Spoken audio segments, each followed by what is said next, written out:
Restaurant style dragon beef എങ്ങനെയാണ് വീട്ടിൽ തന്നെ ഉണ്ടാക്കുന്നതെന്ന് ആണ് ഇന്ന് നോക്കുന്നത്. നമുക്കൊന്ന് കണ്ടു നോക്കാം എങ്ങനെയാണ് ഉണ്ടാക്കുന്നതെന്ന്. ഡ്രാഗൺ ബീഫ് ഉണ്ടാക്കാനായിട്ട് സ്ട്രൈപ്സ് ആയിട്ട് കട്ട് ചെയ്തിട്ടുള്ള ബീഫാണ് വേണ്ടത്. ഇതിപ്പോൾ ഞാൻ MP-യുടെ ബീഫ് വാങ്ങിക്കാറുണ്ട്. അപ്പോൾ അതിൽ വളരെ തിന്നായിട്ടുള്ള ബീഫിൻ്റെ കഷ്ണം ഉണ്ടായിരുന്നു. അപ്പോൾ അത് ഞാനിങ്ങനെ കട്ട് ചെയ്തെടുത്തതാണ് ഡ്രാഗൺ ബീഫ് ഉണ്ടാക്കാൻ വേണ്ടിയിട്ട്. ബീഫിനുള്ള മാരിനേഷൻ തയ്യാറാക്കാം. അപ്പോൾ ഒരു 1/2 table spoon chilli garlic paste, 1 teaspoon soya, കുറച്ച് റെഡ് ചില്ലി സോസ്, 1 ടീസ്പൂൺ ഉപ്പ്, 1 ടീസ്പൂൺ കുരുമുളക് പൊടി, 1 ടേബിൾ സ്പൂൺ മൈദപ്പൊടി, 1 ടേബിൾ സ്പൂൺ കോൺഫ്ലവർ. ഇത്രയും നന്നായിട്ട് മിക്സ് ചെയ്യാം നമുക്ക്. 1 ടേബിൾ സ്പൂൺ വിനാഗിരി അല്ലെങ്കിൽ ചെറുനാരങ്ങ നീര് പൊടി ഒഴിച്ചിട്ടാണ് മിക്സ് ചെയ്യുന്നത് കേട്ടോ. നന്നായിട്ട് മിക്സ് ചെയ്തിട്ടുണ്ട്. ഇതിലേക്ക് നമുക്ക് ബീഫ് കഷ്ണങ്ങൾ ഇട്ട് കൊടുക്കാം.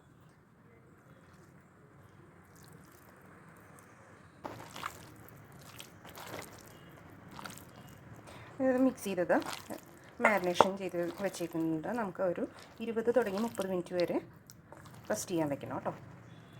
എന്നാലേ നന്നായിട്ട് പിടിക്കുള്ളൂ ഇതിലേക്ക്. 20 മിനിറ്റ് ആയിട്ടുണ്ട്. നമുക്ക് ചൂടായ എണ്ണയിൽ ഇത് വറുത്ത് കോരാം. എണ്ണ ചൂടായിട്ടുണ്ട്. കുറേശ്ശെ ഇട്ട് കൊടുക്കുക.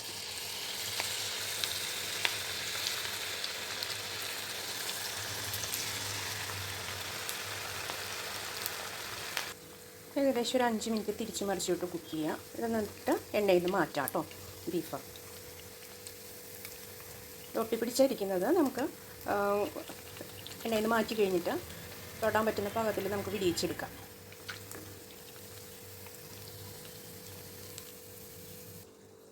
മാരിനേഷൻ ചെയ്ത ആ മാവ് കുറച്ച് ബാലൻസ് ഉള്ളത് കുറച്ചും കൂടി വെള്ളം ഒഴിച്ചിട്ട് ഒരു 1/4 കപ്പ് വെള്ളം ഒഴിച്ചിട്ട് മിക്സ് ചെയ്ത് വെച്ചിട്ടുണ്ട്. ഇത് നമുക്ക് ഡ്രാഗൺ ബീഫ് തയ്യാറാക്കുന്ന സമയത്ത് ഒഴിക്കാനായിട്ടുള്ളതാണ്.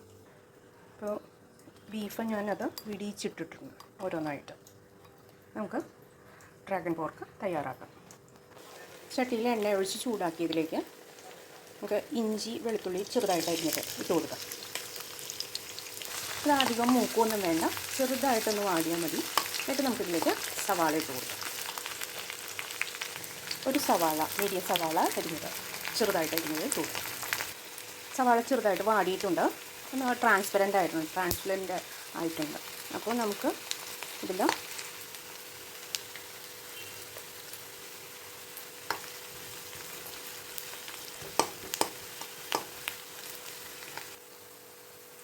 ഇതിലേക്ക് പൊടികൾ ഓരോന്ന് ഇട്ട് കൊടുക്കാം.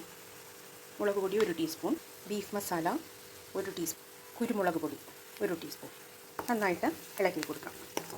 ഇതിലേക്ക് ഇനി നമുക്ക് സോസുകളാണ് ഒഴിച്ചു കൊടുക്കേണ്ടത്. 2 table spoon tomato sauce, 1 teaspoon red chilli sauce, 1/2 teaspoon soya sauce. ഇത്ര ഒഴിച്ചിട്ട് നന്നായിട്ട് മിക്സ് ചെയ്യും.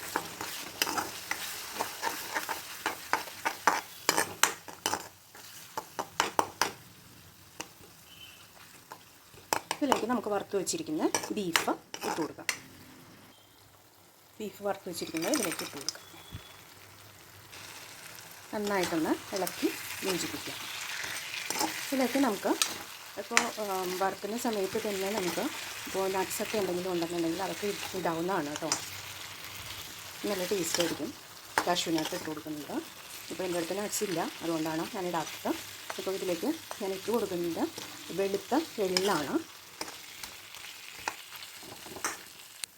1 ടീസ്പൂൺ വെളുത്ത എള്ള് കൂടി ഇട്ട് കൊടുക്കാം. നന്നായിട്ട് മിക്സ് ചെയ്യാം. പിന്നെ നമ്മൾ ആ മാരിനേഷൻ ചെയ്ത വെള്ളം കൂടി ഒഴിച്ചു കൊടുക്കാം. എന്നിട്ട് ഫ്രൈ ആക്കി എടുക്കാം. തീ കൂട്ടി വയ്ക്കാം കേട്ടോ.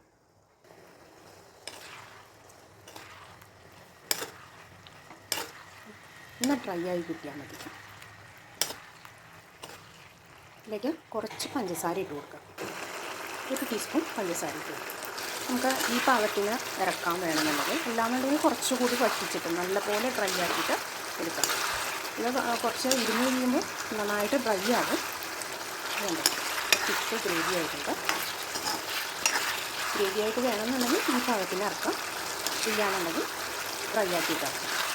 ഈ ഇവിടെ വെച്ചിട്ട് ഇറക്കുവാണ് ഞാൻ. നിങ്ങളുടെ താല്പര്യത്തിനനുസരിച്ചിട്ട് നിങ്ങൾ ഫ്രൈ ആക്കി എടുക്കണമെന്നുണ്ടെങ്കിൽ എടുക്കും.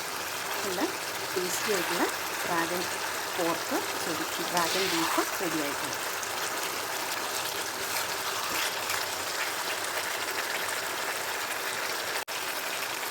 തീ ഓഫ് ചെയ്യുകയാണ്.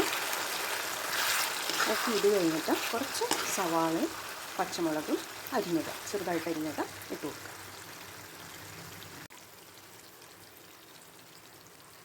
അപ്പോൾ നമ്മളുടെ ഡ്രാഗൺ ബീഫ് റെഡി ആയിട്ടുണ്ട്. ട്രൈ ചെയ്ത് നോക്കി ഫീഡ്ബാക്ക് അറിയിക്കണേ.